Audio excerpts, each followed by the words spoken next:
Good afternoon, everyone. Just when my turn came, the rain has become stronger and firmer, so maybe I'll have to speak up.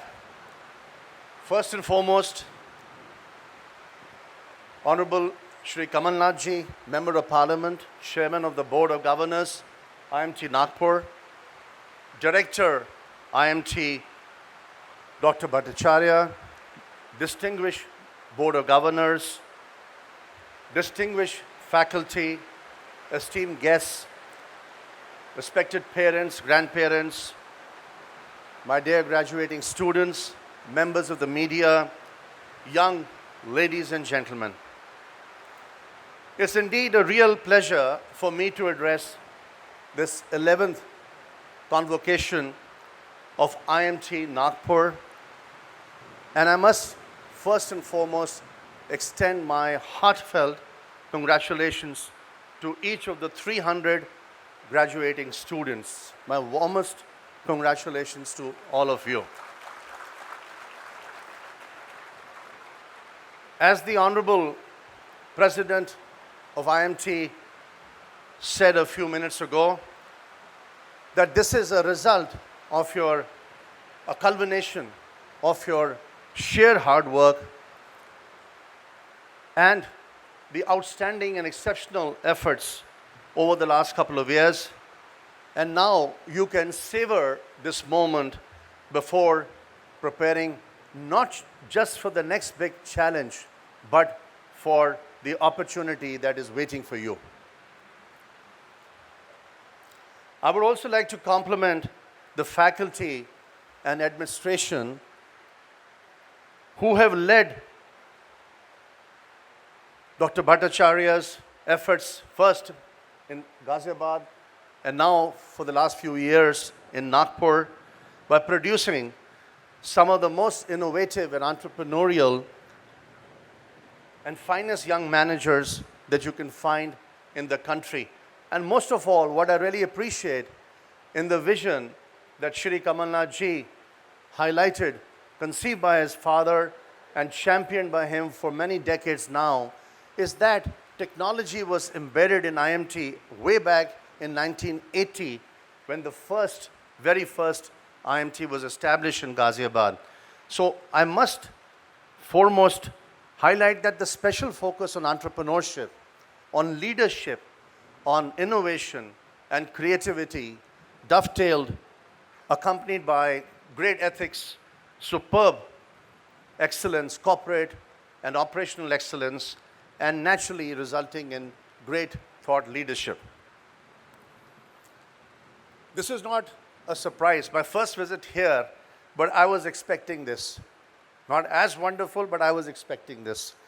And to me, this is a product of a very charismatic and a very, very dynamic leader since 1968, and I was calculating backwards, not to share his age because you can't make out, but in 1968, as you can see, he must have been just about 20 or maybe 10 years, and it is wonderful to see that the quality of this institution is about his own genetics. So I'm very, very happy and very, very touched. In fact, I have had goose flesh for the last 1.5 years since I got onto this campus. I have known Shri Kamal Ji for 3 decades, since 1985 to be very precise, and I've seen that it's his passion, it's his action, and his result orientation which makes him into a distinctive leader, and the Master of Ceremonies highlighted his many roles as one of the greatest leaders we have had in our polity over so many, many decades. The fact is that he has essayed some indelible movements in our political history, and he's still a very young man, and I'm sure we are going to see lots and lots of him in the future as well. Ladies and gentlemen, standing here amongst some of the brightest young minds in our country, I am indeed pleased that IMT Nagpur has emerged as an academic institute of foremost global standards, integrated with some of the best domestic practices. This was indeed the dream of Shri Mahendra Nathji, the respected visionary and karma yogi who conceived this 3 decades ago. It's indeed the realization of this dream, spearheaded by Shri Kamal Nathji for many years now,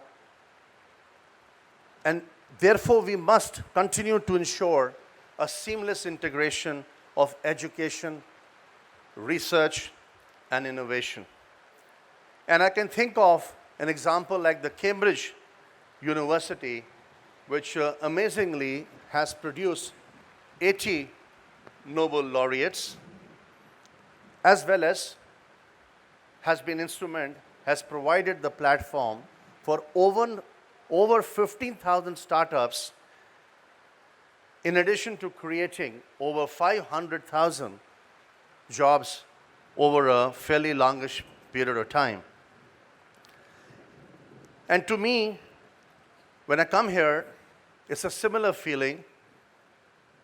Dr. Bhattacharya spoke about the goddess Saraswati, but I must say that when we reflect the fact that both goddess Saraswati and Lakshmi ji sit on a lotus with Kamal, you know what a lotus means in our Indian language. So that to me is an image that I wanted to share with you. Young ladies and gentlemen, today I perceive an atmosphere of extreme positive energy, of optimism in this campus, with a heightened paradigm, evoking, in my judgment, a sense of deja vu. I also remember my days graduating from Shri Rana College in Delhi University, and a couple of years later, I did my MBA from Rutgers University in US in 1979, 1980, so a very long time ago. But the point is, in both these institutions, the biggest takeaway for me was the importance of unwavering pursuit of knowledge and learning forever. One that extends beyond structured courses and becomes an integral part of every day in your life and in being socially responsible. This focus on imbibing knowledge was later instrumental in my having the divine opportunity of setting up a banking institution in a tough environment in our country. And I must say that it is indeed the perpetuation of knowledge which has been a very, very critical differentiator in the evolution of our still very young bank called Yes Bank. Today, the few points I want to make are on entrepreneurship, because that's really where I believe the opportunity is. That is where I believe the future lies. And I think the president of your institute has commented on that abundantly by giving some excellent analogies about how creative institutions versus some of the dinosaurs, how they go forward and some others fade away. Because this is a little anecdotal, I have 3 highlight points. The first one is, a person like me, how did I become an entrepreneur? And I go back to college days, because the professional journey for me too also started in college, quite like you in a management institution. And I think the first part of my experience is that there are 3 things I will share with you in my first point, that grasping a situation is extremely important. Then, as you step out into business or into executive positions in the corporate world, as you get opportunity, decision making is absolutely vital. And I can tell you why. Even if you make the wrong decisions, right or wrong, decisions should be made. This is a very important lesson I want to share with you. And sometimes, decisions do go wrong. And therefore, the third attribute, which I believe is extremely important, is problem solving. Because you must solve the problem and not let a bad decision, perpetuate, but rather take the bull by the horns and try to solve that. So grasping, decision making, and problem solving, these are traits, because if you take them from here today and remind yourself once in a while, tuck them somewhere in the back of your mind that I must do, and there are many other qualities. All I can tell you is, as a person who's driven by getting things done, this small, mantra really helps. Two, because we visualize you stepping into the corporate world as entrepreneurs or as professional executives, it's very important to please cross-fertilize your knowledge. Very often we choose to stick to just one thing, right? But you must use the opportunity to understand how segments, how geographies, in our country work, because the initial and practical learning, when you get onto the real working platform, to understand segmentation of the country, industry segmentation, market segmentation, geographic segmentation, client segmentation, because India's management tactics, business tactics are going through a metamorphosis, and therefore cross-fertilization. I'm calling it cross-fertilization, but there's a lot more management tactic to all this.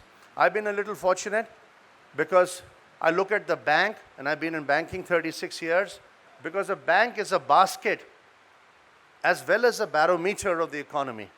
So if you treat your jobs like that and say, listen, I'm playing a role for my family, my family development, but also national development, you'll find a lot more fulfillment. And I think this is like a second way of, really approaching your careers basis, at least my learnings, The third related issue is that, some of you will descend into entrepreneurship immediately, right? And some will go into the corporate world. Now, what is the difference? In the corporate world, yes, there are systems, there are processes, there are procedures, and you must say it's regimented. But I can tell you that when I worked in a global organization, my first job, which lasted 16 years, was with Bank of America. I chose, I don't know how, but I chose in what I now call professional entrepreneurship. In classical sense, in a conventional way, is called entrepreneurship. So please find opportunities in your jobs, in corporate careers, to give birth to new products, to new business activities, to new ideas in your position. So don't just get stuck. Think out of the box, as they say, and sometimes even beyond the box, as I'm sure many of you are capable of doing. And to me, this sort of entrepreneurship, at the early stages of your career life cycle, becomes pretty much the final frontier to explore creativity at a later date and to champion your dream in course of time. I think the second highlight point I want to share with you is more about the future. And I think the President highlighted so many opportunities which are awaiting in this world, this ever-changing world. But as you graduate into a new India which is again experiencing the rise of an entrepreneurial economy, you just have to see the number of startups which are at least reported in NASSCOM website, because that is a fairly authentic source of information, and hundreds of and thousands which are not part of NASSCOM, but you will get an understanding the way there are, a lot of young people, and I think this magazine very aptly summarizes that people are leaping beyond horizon. And the back page, I think, is equally important because it says, arise, aspire, and achieve. To me, this is a very, very good gift, at least for me. Thank you, sir. But to come to the main point, that the opportunities are colossal, they're fantastic, and to me, that India's economy, which is in this traumatized global world. As you know, there are very, very few beacons, and India somehow is still considered to be, the land of opportunity. And there is a certain confidence and there is a certain conviction in our youth, reflected naturally in the demographics, reflected in your participation here, so that the land of a billion ideas now, at least to me, is now a land of a billion opportunities. It is the energy and the enterprise of youngsters like you who will drive India's economic transformation. Young men and ladies like you, the new breed of managers, are no longer job seekers. We need to be more job creators, and to me, this is the opportunity. I also want to share something which is very nascent in our own ecosystem, is that we have conceived an in-house term called DICE. And DICE, to me, is extremely applicable in this environment at IMT, because in an entrepreneurial economy today, we have to think of design, innovation, and creativity-led entrepreneurship. So this is summarized as DICE. Try to remember this even smaller mantra, because to me, this can be an orbit-changing intervention in your careers if you start thinking, because this is about value addition in life, so that we just don't do the regular things and we really go for the creative economy. China has transitioned into that more recently. America has been doing it through thick and thin for the last 30, 40 years. And I think India's time has come to get into this DICE economy. This is really where the future really lies, at least in my opinion. And by DICE, I don't mean just design. It's not just design thinking for business innovation. It's how businesses think, innovate, and most of all, execute. Typically, as we know, entrepreneurs tend to be guided by the left brain. The left-hand side of the brain is considered to be the more meticulous part of the brain, more logical and more rational.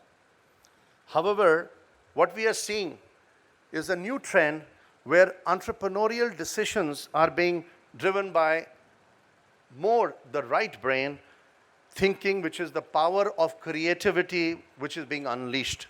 So therefore, ladies and gentlemen, please remember that there is a whole new mind, not just a mindset, but a whole new mind that you need to go out with into the marketplace. And please try to think, the left mind plus the right mind and the whole new mind as a concept as you prepare for your careers. I want to share experience, very recent, just about 3 Sundays ago. Last month, I was at IIT Bombay for their annual entrepreneurship summit.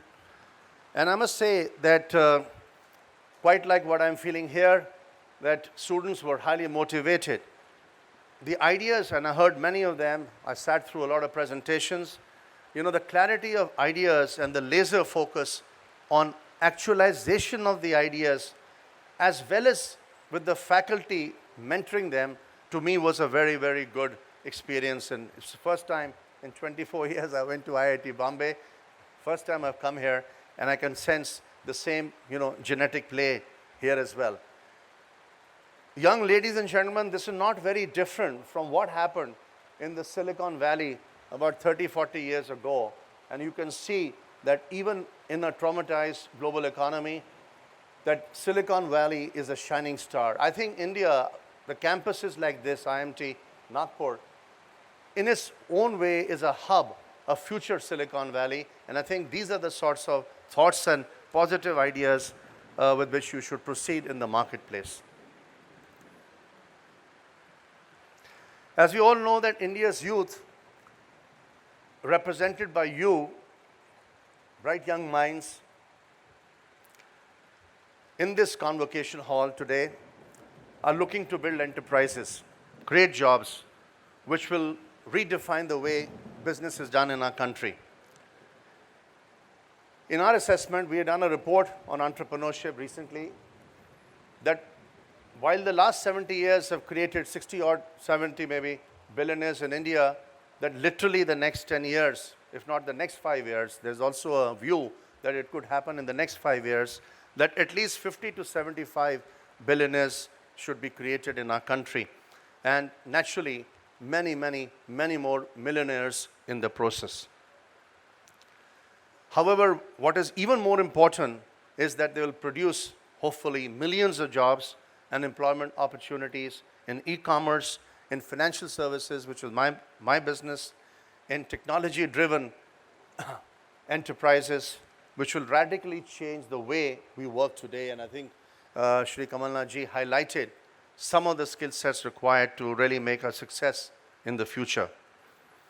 The third point for me is the overall message to budding entrepreneurs that this animal spirit business that we talk about is not restricted only to, established business houses, the large conglomerates. To me, the positive energy required to build that spirit, to build the spirit of winning, is very important as you move on from the campus into real work life.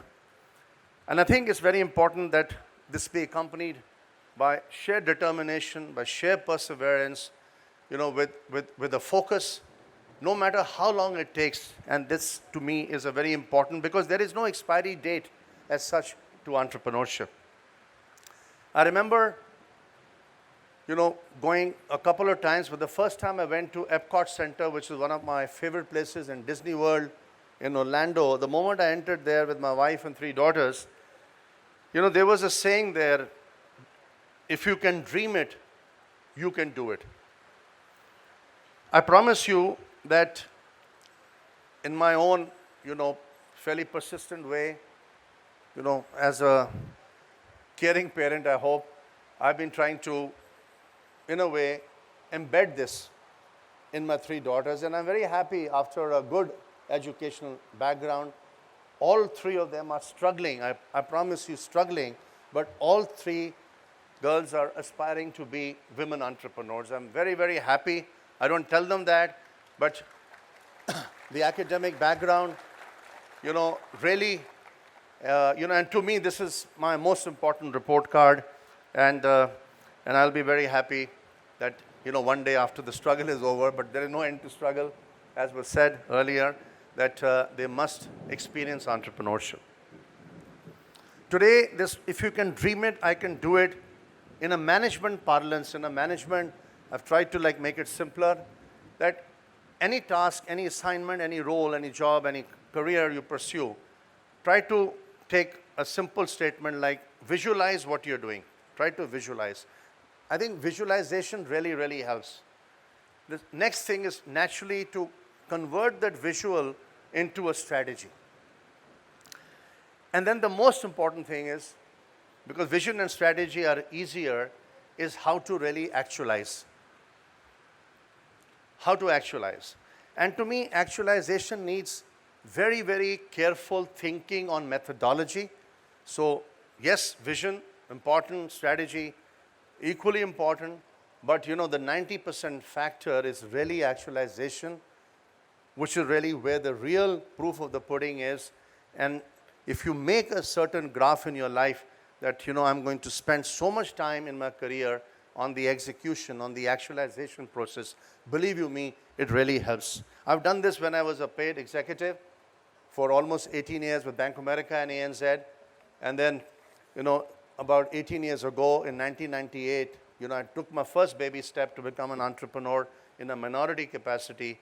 And then, with some cosmic forces, got the opportunity, and, with guidance and help from friends like Shri Kamalnath ji, and motivation and encouragement, to set up a bank. So it can happen. I was a paying guest in 1980. I'm very proud of it. I came to build a career, and I was telling my people in Nagpur branch earlier this morning, because I landed fairly early, so spent a couple of hours in the Nagpur branch, that my maximum learning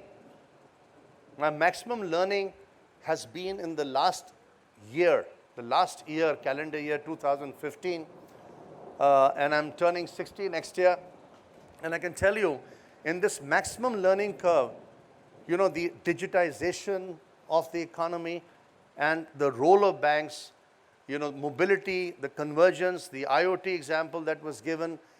I tell you, there is no end to learning. Every day, to me, because I don't have a boss, my biggest, real driver and motivation is coming from constant learning, from accreting knowledge every day and practicing that knowledge. Practice karna bahut zaruri hai. Zor lagao, mehnat karo, but put that to practice. I believe converting that into kinetic energy, positive energy, is extremely important. And I, like Kamalji recalled his late father, I also today recall my late father. I lost him when I was just about 25. And one thing I'll tell you, and this is to me a very Hanumanian formula. If you have to overcome Himalayan tasks, you need a Hanumanian formula. And the formula is very simple. 14,000 of my colleagues in Yes Bank practice this formula. Harder you work, the luckier you get. In India, young ladies and gentlemen, no matter, success will come to you. You will have some exceptional, extraordinary forces, parents, grandparents, prayers. But please remember, the 98% factor is hard work, because the hard work makes you luckier.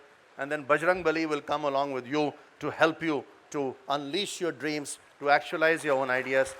And I share this practically every day on some platform or the other, mostly internally, with my 14,000 plus colleagues at Yes Bank. And by the way, to bring my mother into context as well, because my mother doesn't have now the capacity to watch and observe my bank's share price in CNBC anymore. But the only way, once in a while, she wants to judge my, career progression, my career successes. And she's very intelligent, even at the age of 90, as the first woman, BA from Amritsar in 1947. She graduated the same year she got married. And she asked me that, Rana, how many people have joined in the last 1 month? How many people have joined in the last 1 year? For her, it's a measurement of success. So it's a very important way to see how parents who care for you are measuring your success. It's not the stock price in CNBC ticker, but it's how many jobs we are creating. So to me, my mother, even at her very old age, very, very old age of 90 now, she is still tracking my career progress through one data analytic, which is number of people that, are being hired in my bank. And this is true, huh? This is not a concocted story. I promise you, it's very, very true. Well, we have to conclude. And one more lesson, practical lesson. I find that we have the most brilliant people, like most of you here, all of you here, that, and there are terms like laser focus, I use it all the time. But in this whole game of grasping, decision making, problem solving, right? One other management parlance that at least I take credit for creating beyond laser focus is, and I'll share it with you, think about it for just a few seconds, focus on focusing. Because Indians, because we're so bright, we're so intellectually powerful, that when it comes to execution, we spend a lot of time debating and discussing. So to me, getting into that 90 to 98% actualization equation in real life, the practical equation in real life, needs this focus and focusing. This really helps. Believe you me, these 3 or 4 things can make a very big difference in the acceleration of your professional careers, because somehow has worked for me. A little late in life, I wish I'd become an entrepreneur at the age of 21. It happened to me when I was almost like 37, 38, I finally, to conclude, I've gone on beyond my time, that there'll be, all kinds of, speed breakers, struggle, endless struggle, as the President said a little while ago. But 2 or 3 small things. Please follow and chase your dreams. Don't give or compromise on your dreams in the midst of challenges. or any hurdle, even if there are speed breakers, break the speed breakers but move on. Very important. Something very basic, the second point, really be a team player. Believe in your colleagues, right? And to me, they are the ones who will help you, because to me, leadership naturally means working very, very well with colleagues, called teamwork. And this is what is very vital to carry them along with you for real success. Simple point, but just a reiteration. Nothing extraordinary, but very important to practice it. And then, final is that please pursue opportunity in adversity. It is the bestest time in adversity. When everything is hunky-dory, when everything is linear, it's not a differentiator. But please pursue opportunity in adversity. In fact, I go a step further. I would say seize the opportunity every day. And there's a Latin phrase for this, carpe diem, right? Carpe diem, seize the opportunity, but to add to that, every day. Please seize it every day. Don't say once a year is enough. And then I can tell you, success will chase you. You don't have to chase success. Success will chase you with these small 2 or 3, issues in life. Once again, I would like to thank the Honorable Shri Kamal Nath, President, Board of Governors, IMT Nagpur, for inviting me, Director Dr. Bhattacharya, for making me a part of this very significant moment in your life cycle. I wish all of you, the graduates, and repeat what Shri Kamal Nath ji said, that the best for all of you for all times to come. And I do hope many of you really become entrepreneurs. And finally,